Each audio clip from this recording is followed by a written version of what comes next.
Namaskar, friends, and welcome to this press conference. As you know, the Cabinet Committee on Economic Affairs and the Cabinet met this morning. To brief you on the important decisions approved by the Cabinet, we have with us Honorable Minister of Information and Broadcasting and Youth Affairs and Sports, Shri Anurag Singh Thakurji.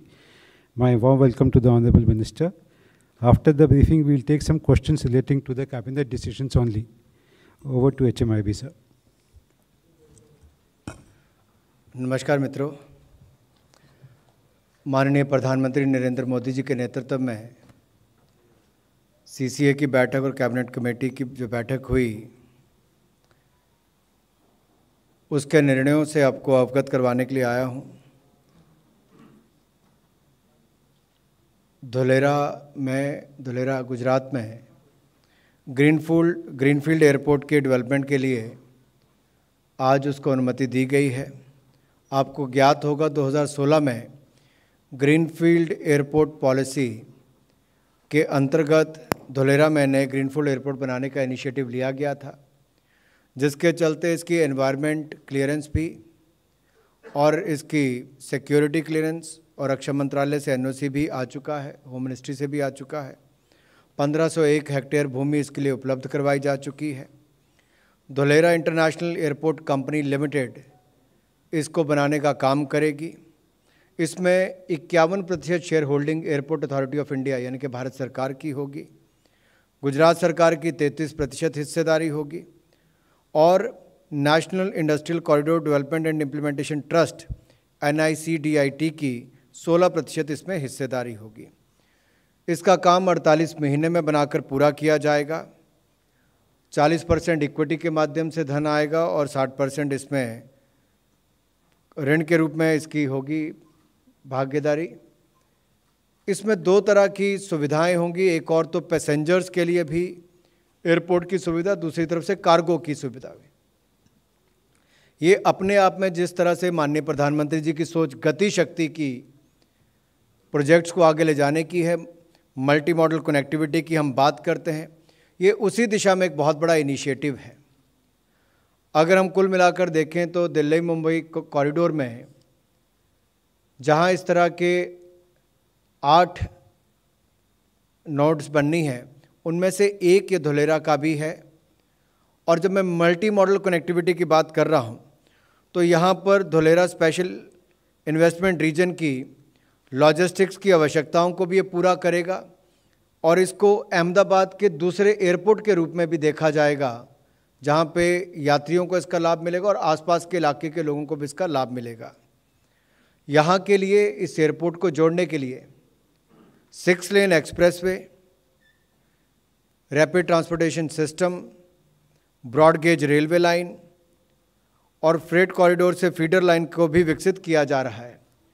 So dedicated freight corridor से feeder line अलग है, 6 lane expressway से भी जोड़ा जाएगा, broad gauge railway line भी होगी और रैपिड ट्रांसपोर्टेशन सिस्टम भी यहाँ पर उपलब्ध होगा। ये नए भारत का नया डेवलपमेंट मॉडल है। मल्टी मॉडल कनेक्टिविटी की अगर मैं बात करूँ तो इसमें कुल मिलाकर पैसेंजर्स को जब ये 2025-26 में बनकर तैयार होगा तो पहले वर्ष 3 लाख यात्री इससे तब तक इसमें सेवाएं यानी कि 3 लाख यात्री तक इसमें होंगे और अगले 20 वर्ष तक ये बढ़कर 23 लाख इसकी प्रतिवर्ष यात्रियों की संख्या होने की उम्मीद है। वहीं पर कार्गो की 2025-26 में वार्षिक क्षमता लगभग 20,000 टन की होगी, जो अगले 20 वर्षों में बनकर यानी कि 2025-26 से 20 वर्ष के अंतराल में उसके बाद 2,73,000 टन हो जाएगी। तो इसमें एक्सपेंशन की भी बहुत पॉसिबिलिटीज़ हैं।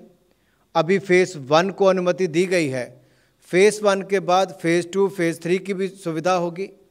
इसके एक्सपेंशन के लिए पर्याप्त भूमि भी उपलब्ध है। एयर स्ट्रिप को भी बढ़ाना होगा तो उसको बढ़ाने का काम भी इसके माध्यम से किया जा सकता है।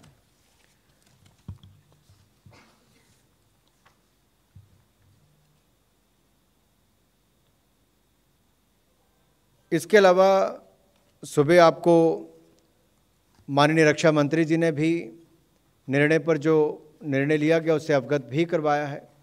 अग्निपथ योजना और अग्निवीर को रखने के लिए वो आपके पास पहले ही आ चुका है। माननीय प्रधानमंत्री जी ने देश के युवाओं के लिए ज़्यादा से ज़्यादा रोजगार मिले उसके लिए भी निर्देश जारी किए हैं कि 10 लाख सरकारी भर्तियां अगले 18 महीने में पूरी की जाएं, ताकि जिन जिन विभागों में कोई पद खाली है उनको भरने का काम भी किया जाए और देश के लाखों युवाओं को 10 लाख सरकारी नौकरियां मोदी सरकार 18 महीने में भरने जा रही है। Thank you. Thank you, sir. We will now take questions. Pick up a placard, please. जो निर्णय हुए मैंने आपको अवगत करवाया उससे। Yeah, 24. धुलेरा के लिए इसकी कुल लागत शेयर होल्डिंग तो मैंने आपको पहले बता ही दी। 1305 करोड़ रुपया पहले चरण के लिए खर्च होगा 48 महीने। 1305 crore will be spent on the phase 1, whereas the Government of India's equity is 51%, Government of Gujarat equity is 53%, and NICDIT equity is 16%. And the total time for the phase 1, it will be completed within 4 year span, 48 months. And the passenger capacity will be 3 lakh, जो हम traffic expectation है in the year 2025-2026, it will be 300,000 capacity, and it will go up to 23 lakh in the next 20 years, that is by 2045. Similarly, for the cargo, in the very first year, on the opening year in 2025-26, it will be 20,000 tons capacity, which will go up to 2,73,000 tons cargo capacity in the next 20 years, that is up to 2045. Yes, please. So, any details about what kind of aircraft would the airport be able to operate in the phase 1? As I said, it will be for the cargo and for the passengers both. It will be a full airstrip with more than 3,000 meters airstrip. So any Boeing or the big aircrafts can land here, and for the cargo facilities, you need big airports only. Here is a possibility in the phase 2 that you can expand it further. So there is enough land available, and it has been kept in the mind for the phase 2 and phase 3 that whatever capacity has to be increased, there is enough space, and equity could be increased at that time as well to increase the capacity. जी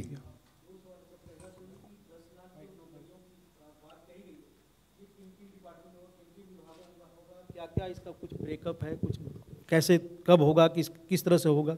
रविंदर जी, आपने अच्छा सवाल पूछा कि जो मोदी सरकार 10 लाख नौकरियां 18 महीने में देने वाली किन डिपार्टमेंट से होगा। ये सारे भारत सरकार के डिपार्टमेंट्स में जो पद खाली हैं उनमें भरने का इसको शुरुआत की जाएगी, और 18 महीने भी इसलिए रखा गया है कि इसको जल्द से जल्द सभी विभागों को निर्देश दिए गए कि जितनी जल्दी हो सके आपको भर्तियां शुरू करनी है। जैसे मैंने भी अपने डिपार्टमेंट में जाके वापस कितने रोजगार हमारे यहाँ पे खाली हो सकते हैं उनको भरने के लिए जानकारी जुटाकर और उसको आगे बढ़ने के लिए काम करेंगे। तो सभी मंत्रालय, सभी डिपार्टमेंट्स इसमें काम करने वाले हैं। और जहाँ तक airport, ji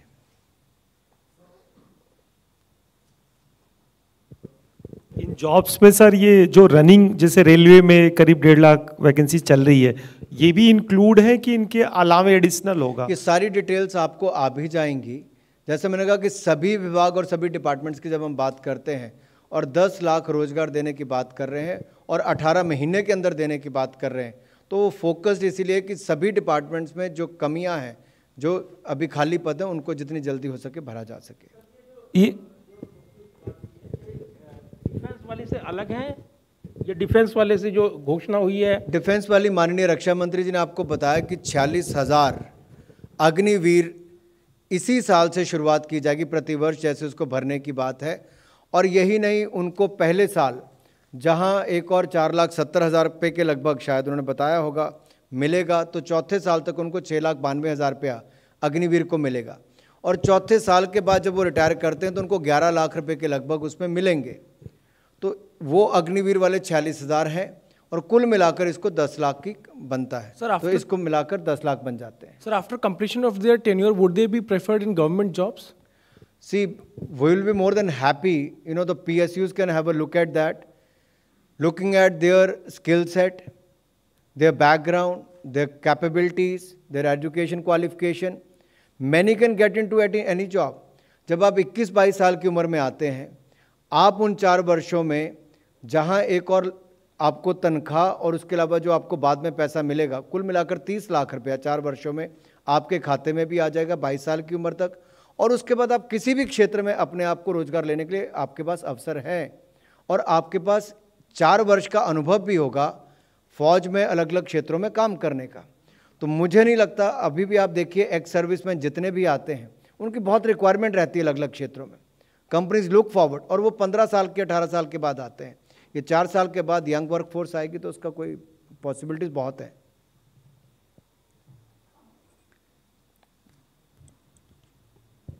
sir, is there any data that in the last 8 years कितनी भर्तियां हुई है सेंट्रल गवर्नमेंट में? I don't have that of hand, but मैं ये बता सकता हूँ कितने ग्रीनफील्ड एयरपोर्ट पिछले 8 वर्षों में बने होंगे, क्योंकि इससे पहले अगर 2004 से 14 तक देखा जाए तो केवल 2 ही बने थे। अभी 8 बन के 2014 से 22 तक पूरे हो गए हैं और 13 और पाइपलाइन में वर्क इन प्रोग्रेस है। तो मोदी सरकार ने आकर एविएशन सेक्टर के लिए जितना तेज़ी से काम किया है, एक और उड़ान 1 उड़ान 2 बहुत सक्सेसफुल रही, तो दूसरी ओर ग्रीनफील्ड एयरपोर्ट बनाकर देश की जो रिक्वायरमेंट है कि हवाई चप्पल वाला भी हवाई जहाज़ पर जा सके उसके लिए भी, और जैसा मैंने कहा कि दिल्ली मुंबई फ्रेट कॉरिडोर के लिए भी सबसे बड़ी आवश्यकता थी कि ऐसे नोड्स अलग अलग जगह पर बने, ऐसे रीजन्स में उनको लाभ मिल सके। तो 6 लेन एक्सप्रेसवे हो, ब्रॉडगेज रेलवे लाइन हो या हवाई अड्डा हो, ये सारी सुविधाएं जब मिलती हैं तो आपके जो इंडस्ट्रियल टाउनशिप्स हैं और जो न्यू डेवलपमेंट है उसको और पंख लगते हैं। उसी दिशा में काम किया गया है। और गति शक्ति में भी ये अगर आप उसका प्रारूप देखेंगे तो मल्टी मॉडल कनेक्टिविटी पर बार बार फोकस किया गया है। उसका एक बहुत सुंदर उदाहरण यहाँ पर देखने को मिलता है। सर, ये जो 10 लाख नए नौकरियों की बात की गई है यहाँ पर, सर इधर, तो क्या जो संविदा पर अभी काम कर रहे हैं उनको भी नियमित होने का मौका मिलेगा इन पदों के सृजन के साथ, या जो संविदा पर हैं वो वैसे ही काम करते रहेंगे? इसकी सारी डिटेल्स आ जाएंगी आपके सामने, क्योंकि जब ये 18 महीने में कर रहे हैं तो इसकी जल्दी ही आपके पास डिटेल्स भी आनी शुरू हो जाएंगी। उनको क्या प्राथमिकता दी जाएगी, नहीं दी जाएगी, उसको कैसे अवसर मिलेंगे, ये सारी डिटेल्स उसमें आपको अलग अलग डिपार्टमेंट्स में देखने को मिलेंगी। सर, समीर दीक्षित, 18 हाउस से। सर, अभी फेज़ 1 का आपने बताया है, क्योंकि फुटफॉल आपने फेज़ 2 फेज़ 3 का भी प्रोजेक्ट किया है, तो क्या फेज़ 2 या फेज़ 3 के डेवलपमेंट का भी कोई टाइमलाइन है इसमें धुलेरा एयरपोर्ट में? और जो फ्लाइट्स मूवमेंट का या वहाँ पर एविएशन के पॉइंट ऑफ व्यू से कितना एयरलाइन ऑपरेट करेंगे, क्या करेंगे, क्या उसका भी कुछ डिटेल्स अभी प्लान आउट किया है क्या? देखिए, जब दिल्ली का एयरपोर्ट भी बना था तो पहले दिन ही 40 लाख नहीं हो गए होंगे, लेकिन उसको बनाया उस क्षमता किसे गया था। इसलिए मैंने कहा 2025-26 में जब शुरुआत होगी तो धुलेरा एयरपोर्ट पर 3 लाख यात्री आने की उम्मीद है पहले साल, और 20,000 टन कार्गो आने की उम्मीद है पहले साल। अगले 20 वर्षों में यात्रियों की संख्या 3 लाख से बढ़कर 23 लाख हो जाएगी और कार्गो की क्षमता बढ़कर 2,73,000 तक हो जाएगी। भूमि 1501 हेक्टेयर पहले ही दी गई है, उसको एक्सपेंशन करने के लिए जो भी रिक्वायरमेंट होगी उस समय पर की जा सकती है, उसमें कोई आपत्ति नहीं।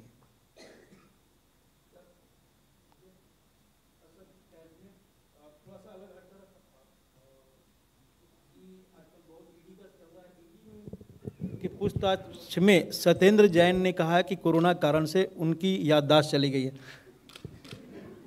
बोलना चाहें? किसी की याददाश्त गई हो ना गई हो, मैं इतना कहना चाहता हूं, मैं हर हफ्ते आकर कहता हूं कि कैबिनेट से जुड़े हुए मुद्दे ही उठाए जाएं, ये याद जरूर रखा जाए। किसी की याददाश्त चलेगी तो उसमें